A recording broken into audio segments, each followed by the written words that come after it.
It started as an ordinary evening for Jason, a small-time YouTuber known for exploring abandoned places. He had always been fascinated by urban legends and ghost stories, but he never truly believed in the supernatural, until that night. Jason and his friend, Mark, had set up their cameras inside an old, decaying mansion on the outskirts of town. It was said that the house had been abandoned for over 50 years after the last owner, a reclusive widow, mysteriously vanished. Armed with night vision cameras and EMF detectors, the duo wandered through the eerie halls, recording everything. Hours passed with nothing but creaking floors and the occasional gust of wind. But then, as Jason was reviewing the footage on his handheld camera, he noticed something strange. A flicker of movement in the dimly lit hallway behind him. His heart pounded as he rewound the clip. There it was again, a translucent figure, barely visible, standing just behind him for a split second before vanishing. Mark scoffed at first. Probably just a trick of the light, he said. But when they transferred the footage to Jason's laptop and slowed it down, the image became clearer. A woman in an old-fashioned dress with hollow, sunken eyes was staring directly at Jason's back. A cold chill filled the room. "Dude, we need to get out of here," Mark whispered, his bravado disappearing. Just then, the camera still recording in the corner of the room picked up a low whisper. "Stay with me." The voice was barely audible, but it sent shivers down their spines. Panic set in. Jason grabbed his equipment while Mark shoved everything into his backpack. As they bolted toward the door, the lights on their cameras flickered. A shadow moved swiftly across the wall, and an icy breath brushed Jason's neck. The door slammed shut before they could reach it. Jason's hands trembled as he turned the doorknob. It wouldn't budge. "Mark, help me." Mark was already on it, shoving his shoulder against the wood. Finally, after what felt like an eternity, the door burst open, and they stumbled outside. The mansion loomed behind them, dark and silent once more. Back at Jason's apartment, they uploaded the footage, but something was wrong. The ghostly figure was no longer there. The whisper, the shadow, the flickering lights, all had vanished from the recording. Jason stared at the blank screen in horror. It was there. We both saw it.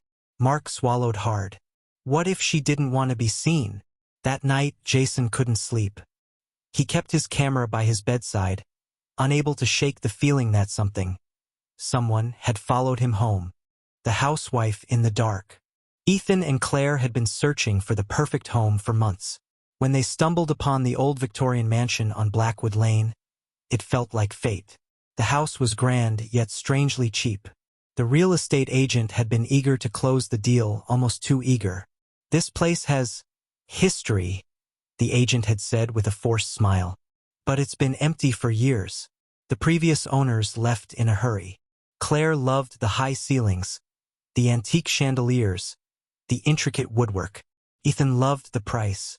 They moved in that weekend. First, it was little things. Claire would hear whispers when she was alone, faint murmurs in the kitchen, as if someone were humming an old tune. The rocking chair in the nursery, though they had no children, would creak back and forth when she walked by. Ethan dismissed her fears. "It's an old house," he said. "Old houses make noise." But then, Claire started changing. She began waking up in different places. Once, Ethan found her standing in the hallway at 3 a.m., staring at the basement door, muttering under her breath. When he touched her shoulder, she turned with wide, empty eyes and whispered, "She's still here." "What?" Ethan asked, his heart pounding. "She doesn't like when I use her kitchen." Claire's cooking changed, too. She used to be a terrible cook, barely able to boil water.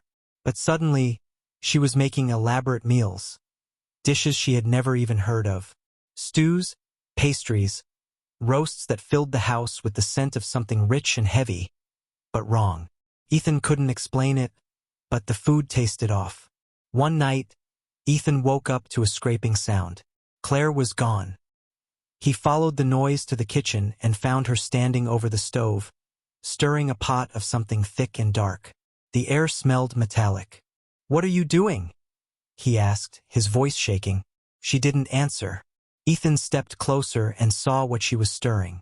A chunk of raw meat floated to the surface. It was human. A finger. He stumbled back. Claire. She turned to him, smiling, but it wasn't her smile. Her eyes were hollow, black pits. Her lips curled in a way that wasn't human. She was hungry, Claire whispered, voice layered with something else, something old and rotten. And so was I. The basement door creaked open behind her, and Ethan felt a cold breath on the back of his neck. Something was standing